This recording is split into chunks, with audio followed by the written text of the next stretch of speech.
Okay, then thank you very much for that.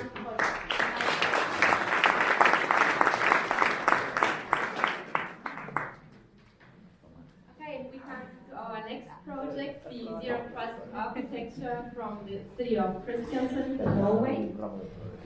This is a project about a digital transformation for a future-oriented management in the city of Kristiansund, and it will be presented by Arne Ingebrigtsen, the city CEO. So, the floor is yours, Arne. Would you gotta turn that on?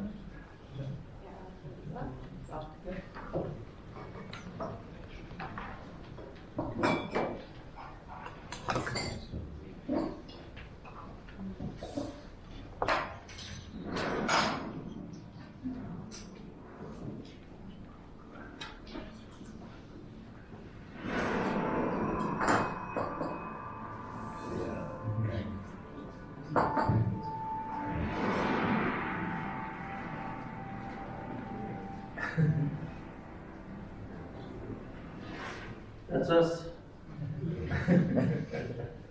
Thank you to WiFi for being so persistent, to the EPSA team for visiting us and doing a thorough checkout of the project. And thank you to the team.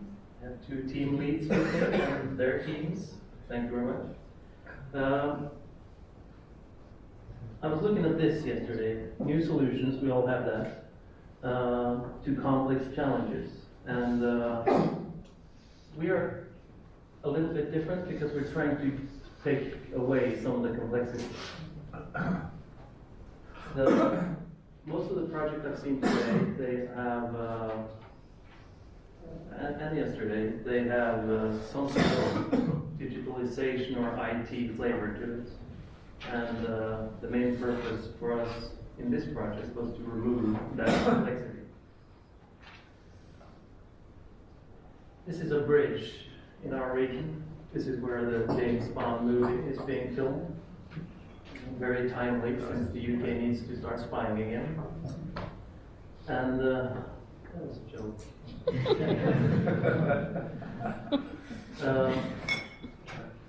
Now, dealing with an infrastructure change instead of adding a service on top of an existing infrastructure is pretty much a top-down decision. We've included our employees in that, of course. And what we've seen is building services on top of a new infrastructure is much more fast, is much faster. There are two facets to what we're trying to achieve.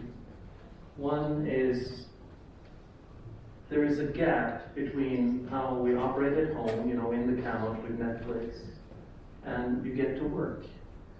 And suddenly it becomes very cumbersome. Somebody needs to plug into the wall. And you have firewalls, you have all sorts of security mechanisms to make sure that you're not getting access to anything that you shouldn't. So we're trying to close the gap between how the freedom of in your own home compared to what you feel at your workplace. The second is a lot of citizens, they access our data, and within the current infrastructure we sort of move the data somewhere else so they can access it. It doesn't have to be like that. We can access the same data. We just need different permissions. They need to look at it. I need to change it. And if I give everybody access to look at the data, hey, we got open data. So it's about making that simpler. The result is a more agile public administration. We're not large, as you heard, but we're fast.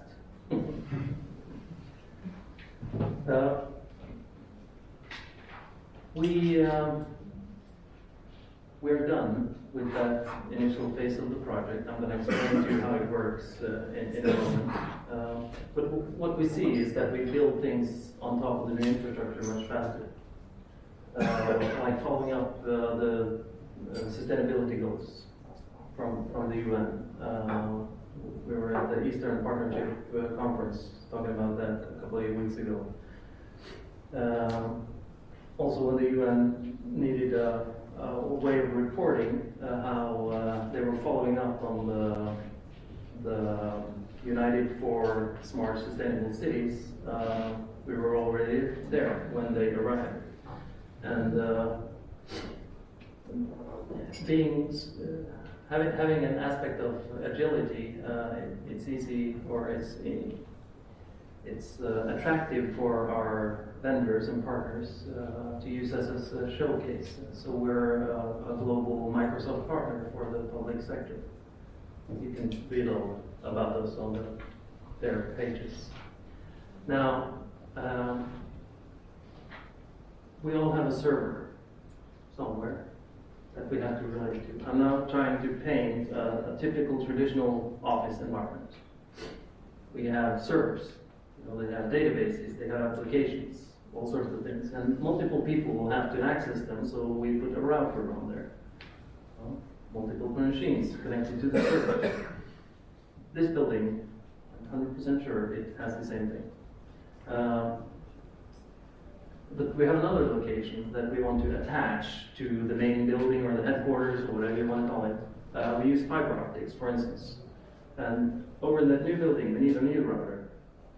And in that building, we run some wires, or we add a Wi-Fi access point.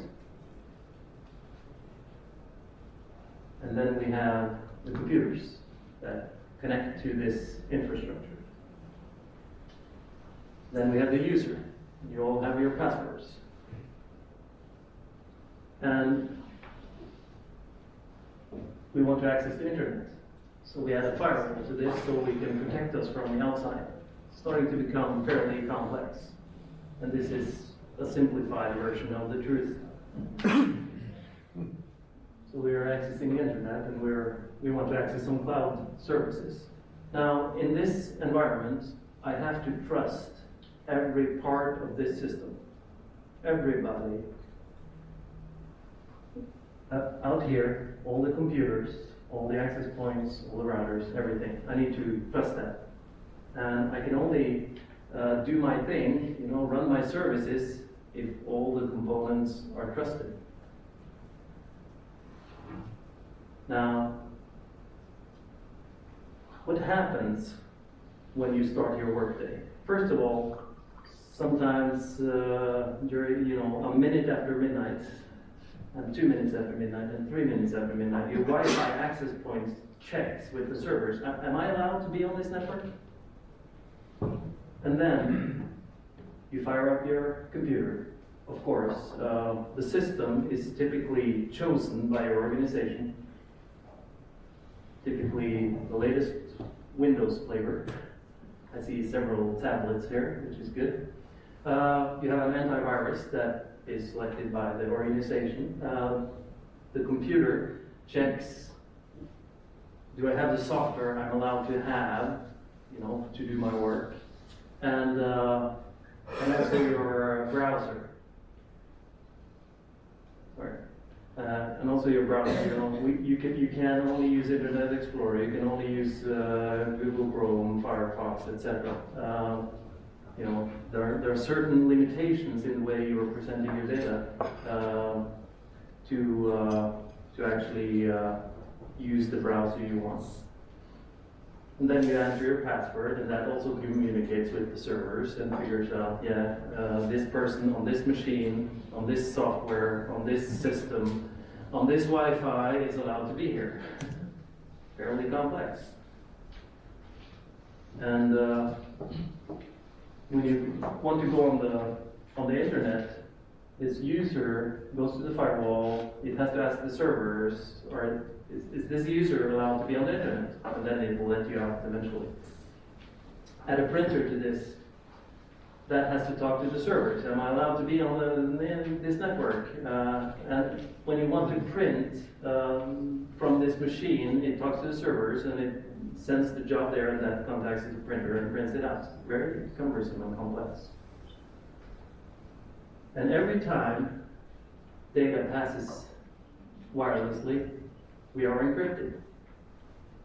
So constant encrypting and decryption of wireless data. It's as much as 66% degradation of your bandwidth when you go over a secure wireless network. So it's slower, it's more complex, it's cumbersome. Now, anybody doing online banking here? Logging into your bank? Yeah. 1, 2, 3, everybody? Yeah, excellent. Anybody done that from your computer at work? I have. What happens then? The thing that happens is you open a secure tunnel from whatever browser you're currently using, and the only purpose of that window is to chase your bank. You know, it doesn't care what computer you're on. It doesn't care if you're on Wi-Fi. It doesn't care what router brand you have, if it's this brand or the other. It doesn't care about if you're going over fiber optics or radio or whatever. The only thing that little window cares about is getting to your bank. Doesn't even care about the fiber. Now, there's one problem with this. When it's chasing for the bank, it takes the servers out of the equation. You know, you can't get to the servers in a decent way. But what if we move the servers up here? Then we take away the limitation. We don't need all the stuff in the middle. The only thing we need, this changed from password to MFA. That means two-factor authentication. We really need to prove that I am me. Okay, so the bank is pretty concerned about that you are you. So you get a text message or you get, you know, some way of authenticating yourself. When that is in place, this is how the infrastructure looks like. We don't care what's in the middle. And all the buildings, they could just be connected to the internet. In our city, we don't even, you saw the notes, you know, when you arrived there, the welcome at, when you got on the internet. When you come to our city, you connect to Kristiansund, the network, and it's open, and it's everywhere. And the people working, they don't really care how the infrastructure is. Now, what we have done is, in our buildings, we've put in something called mesh Wi-Fi, so it's an intelligent, self-healing wireless network. Google Wi-Fi, Air, yeah, a lot of different vendors. Getting into the details on that one. That's how our infrastructure looks like, and to the internet we've connected 4 or 5 antennas for the Internet of Things. So all the sensors in the city, they can use the same channel to talk to the services that are located up here. Now, what does it give us? Reduced complexity. Well, first of all, less advanced equipment.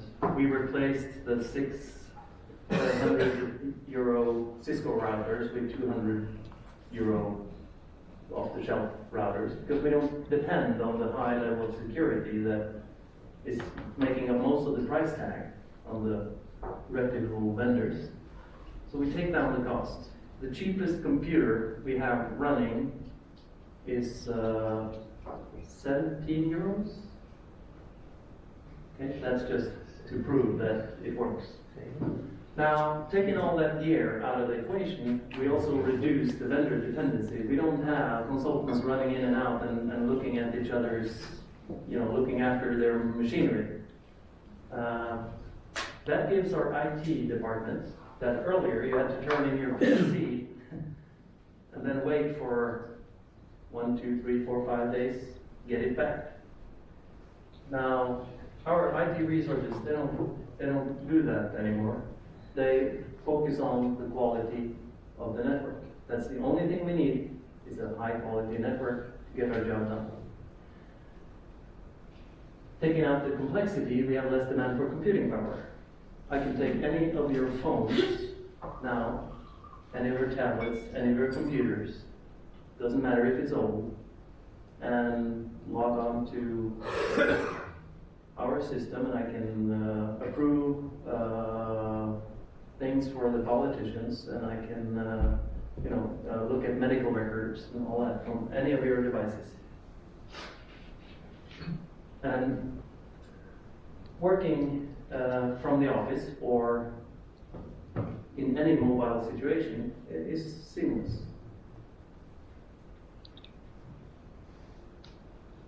Now, this was a side effect. We didn't expect this to be more secure, but we realized it was. First of all, 2 factors. We're sure you're you. It makes SSO, SSO means a single sign-on. You only log on once. Sometimes you have to do that to pass on that authentication to other services that is pain-free.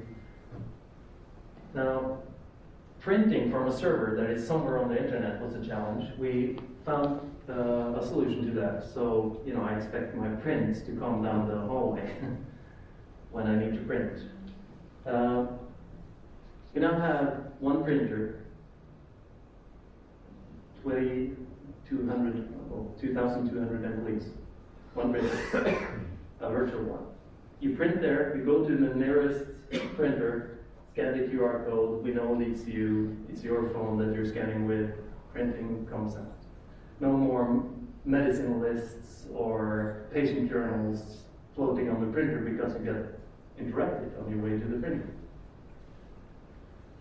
We're less vulnerable to loopholes because in the previous setup, it was so hard for our vendors to access our system, so we gave them different loopholes to actually, be able to access things and fix things. Cryptovirus, ransomware, they spread because my computer can talk to your computer. And we don't allow that. The computers don't talk to each other, they talk to the internet. So it doesn't spread like a wildfire throughout the organization. The security protocol was broken a few years back, so we were all insecure. Nobody knew that we were, except if you're running the way we are. We don't care what kind of security algorithms you're using. And what if one of the routers on the way to the internet was a Huawei router? It's been a big scare for a lot of people. We don't care about that either because all the traffic is encrypted end to end. Now the only thing we haven't been able to solve is if somebody takes a picture of your screen, but that's something we have to live with until we find a solution. Now, from the eyes of a citizen, it's easy in Norway because every citizen has a national security key. So we all log on the same way, the national ID, which uses your phone and you get your tax return and all that stuff with that method. Now the expectations are succeeding. The pace in which we deploy new things are now really fast. And it's easy to get a few citizens on board to test out things because it's all out in the cloud anyway. And finally, we are now at the doorstep, I should say, of getting one door into the public administration on the digital side. Estonia is really, really good. A little bit jealous. Now this is a list of UN sustainability goals and how the project impacts on that. What it does for good health, more patient face time. The nurse has her tablet or his tablet with him and do all the medical work out in the field, more face time with the patients. Quality education, with cheaper computers. Every child has their own now. It opens for sensors. It's easier to cooperate with the businesses around us. We're now installing keyless entry to all buildings in the municipality. I'll tell you one example of that. We just got the law changed, so I'm now allowed to perform a wedding. And instead of meeting up 30 minutes in advance, waiting for the bride out in the rain, she'll get a text message. Press this link and the city hall will open. Because we've just said, the bride is allowed to do something with this resource. I'll show you in a moment. And we have a citywide free network with energy usage. We've digitalized the climate data, and the surrounding municipalities have adopted our way of doing this. So we all now collaborate very freely. Now 5G comes along, and it's a big change. Very advanced technology, but how will you solve getting 5G in your organization? Well, you still have your password, you have your computer, and since you're not used to thinking differently, you'll start a VPN channel, just as you do from your home office today, connecting to the servers that you don't really need. You'll just add to the complexity. We do this today over 4G. We did it over 3G. Now, VPN is just the same security that I talked initially about running in your browser. So, for us, this is the way that we will face the future. It doesn't matter what you use to get to the internet. So, why does it give us agility?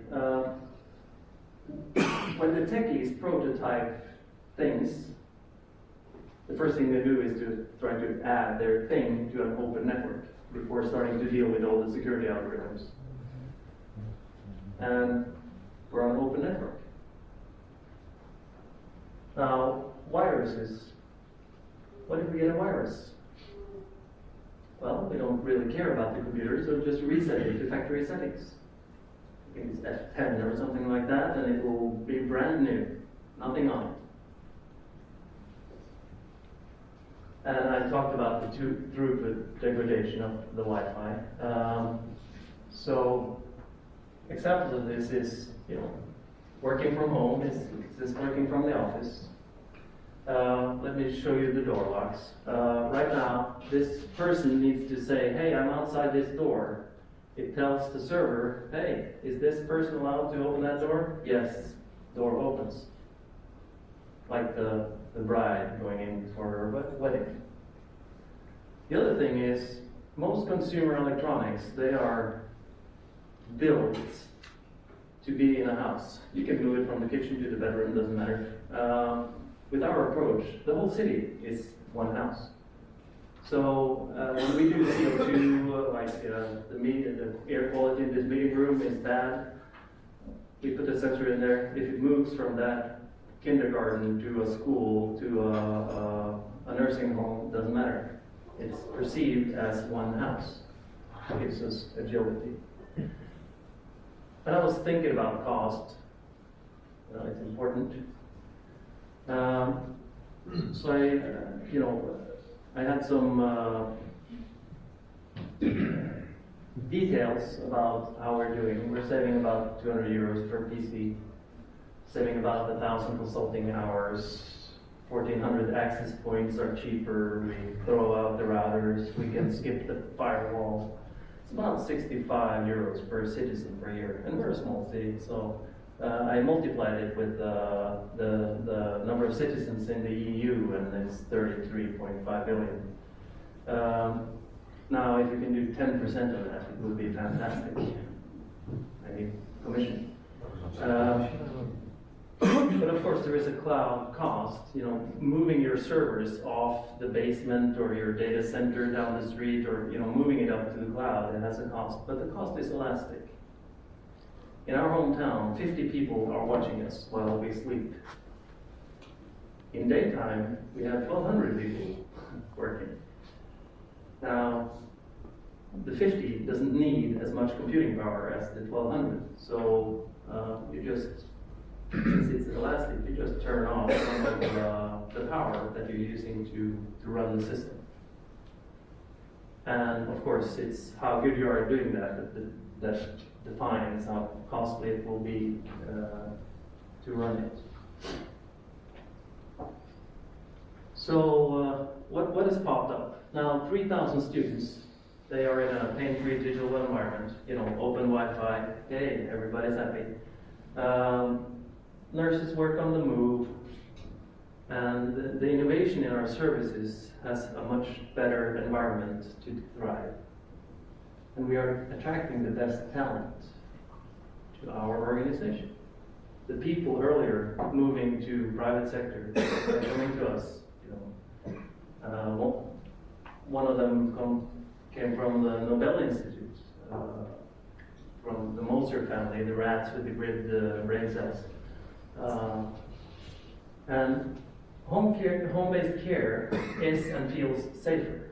We have more things in your home to make sure that you feel safe. Digital security, safety alarms. And not only is the gap between our 4 islands gone, but so is the rest of the world. And it was a plan, and now it's reality. And for us, this changes everything. Thank you.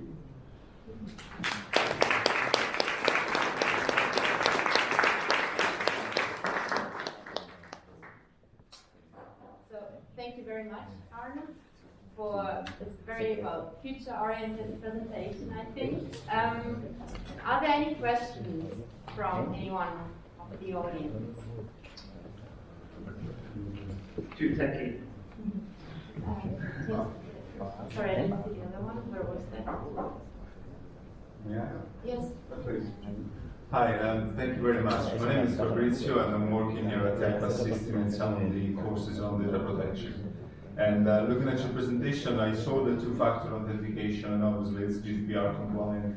But I wanted to ask you how, and if you had to change anything in what you achieved when the GDPR entered into force in 2018, or how did you tackle it? The change was primarily in the professional systems that you had to ask for acceptance before you assumed acceptance. But there are nothing that in the current system that needed change in the philosophy. We have 4 security levels in Norway, and you need the 4th one to actually be able to access patient data. We had to work with 2 government bodies and 1 private company to make sure that they supported security level 4. So we got 2 months extra time waiting for them to fix it.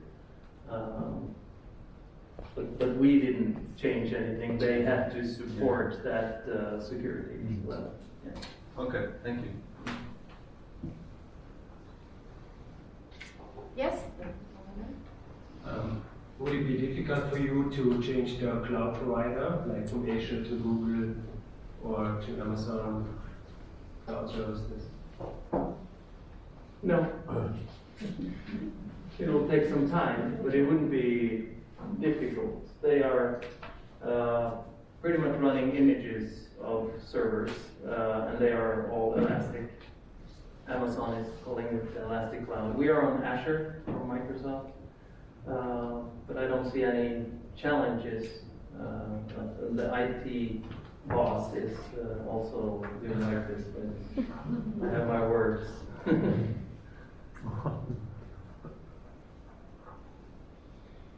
All right. Yes, okay. How did you handle it with the data being in the US or the data in Europe? It's in Ireland. Okay. Yeah. So crossing fingers again, you know. Okay. Same to you. We are, we call it, I don't remember what the English translation for what we call the EUS is. We're not the EU, but we're associated. The European Economic Area. Yes. So our law says, you know, the data needs to sit inside the EU. There's one exception, and that is our archiving law. We need to archive the result of our work inside the borders of the nation. But I'm sure that is up for review fairly soon. Alright. So if there are no other questions, then thanks again to you, Arne, for this wonderful presentation.